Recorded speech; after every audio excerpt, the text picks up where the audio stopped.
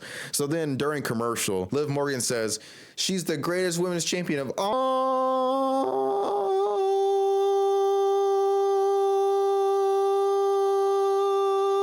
time. And Raquel is looking gorgeous as usual and like counting on her fingers.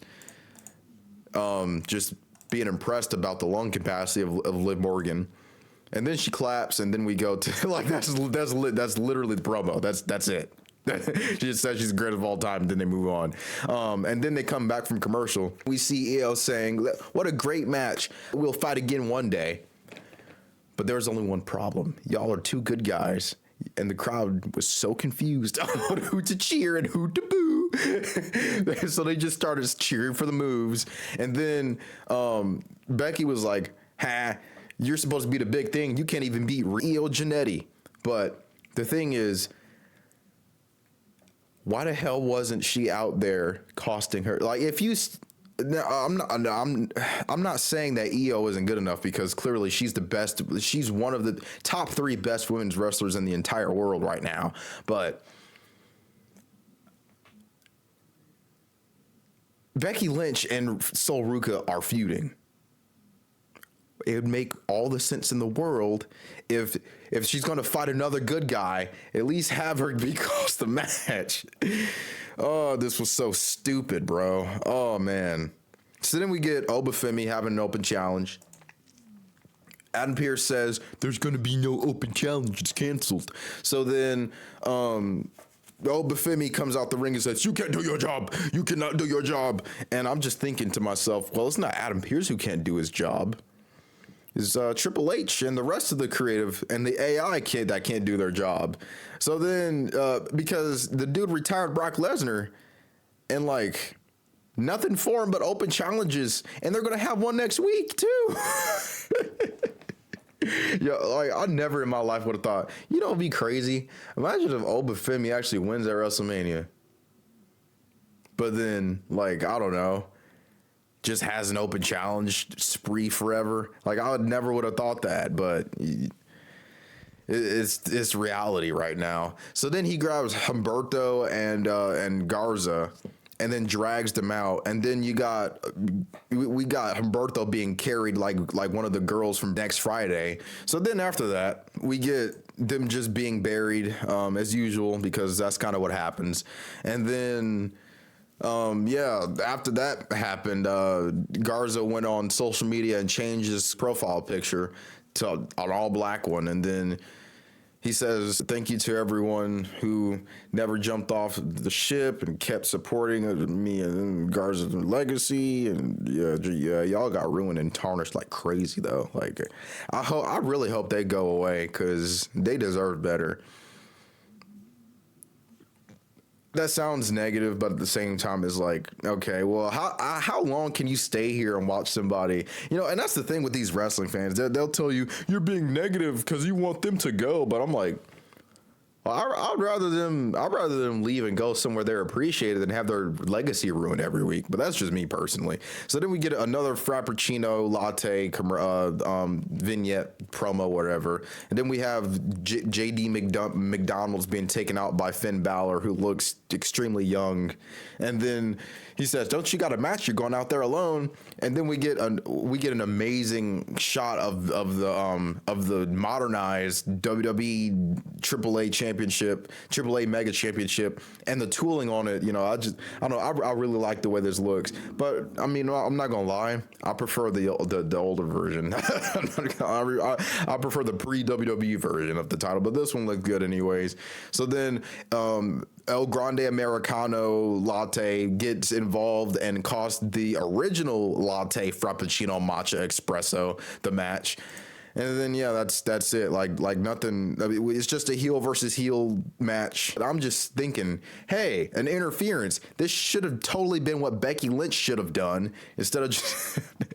Bro, this just pissed me off because of lack of logic. Then we get Logan Paul talking about how he hates the Fire Logan Paul song and how he's gonna Vincent Van Gogh himself. And then Maxine is in the car. Cool. It was really hard for me to get invested in this, but I don't know. Just Maxine and then on top of that, she has a bad match. People say that she does great, and then she goes and rehearses her match. She goes away for like a month or two, so now she's gone off TV just to have one other match, and then that match looks extra choreographed, so they didn't pull off TV again, do the same thing, rinse and repeat, have her managing Otis or Tozawa if they want them to job out, and then they go, you know, so I don't know. So yeah, but then Austin Theory, you know, he asks Jackie if she wants to ride, which in real life that'd definitely be an HR issue for sure. But then she says no, and then that's over. They drive off. Then we get Roman Reigns, and then we have a split screen, which is pretty cool. A split screen between him and Jacob, and because Jacob arrived, and then we get Jacob headbutting, just one simple headbutt to Jey Uso. Now Jey Uso is a former world champion and a former Intercontinental Champion, and one headbutt put him down. One headbutt. One head makes no sense. One headbutt put him down, and he was gone for like the rest of the show until the end of the show. So that was like 10 minutes or whatever. So this dude was down from 10 minutes for one headbutt, but he was world champion. Now, did he need to be world champion? No, but it happened. Dude was IC champion. So then we get a brawl, you know? So yeah, we get a brawl because a brawl is a brawl when a brawl is a brawl, I guess.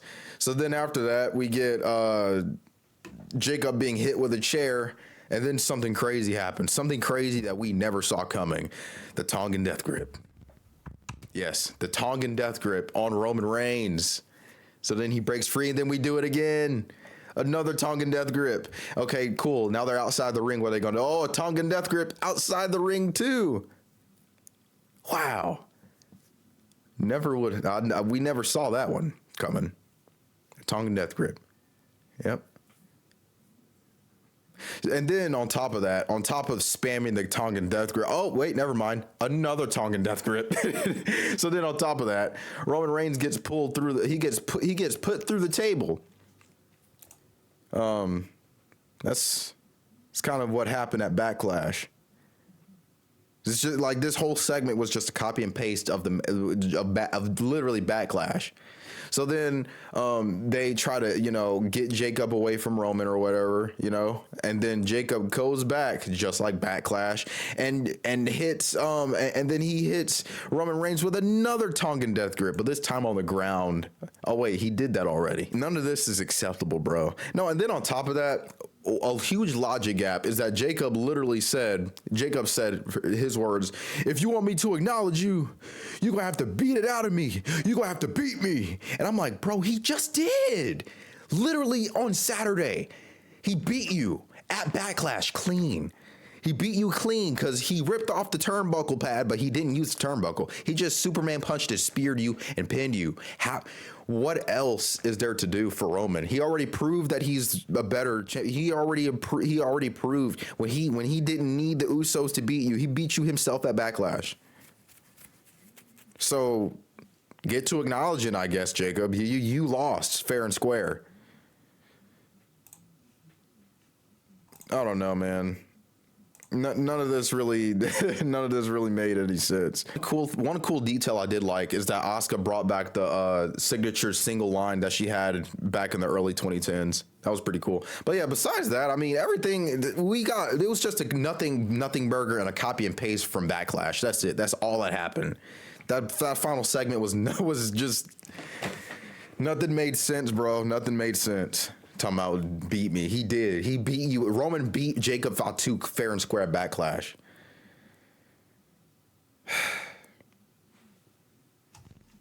That's about it, really.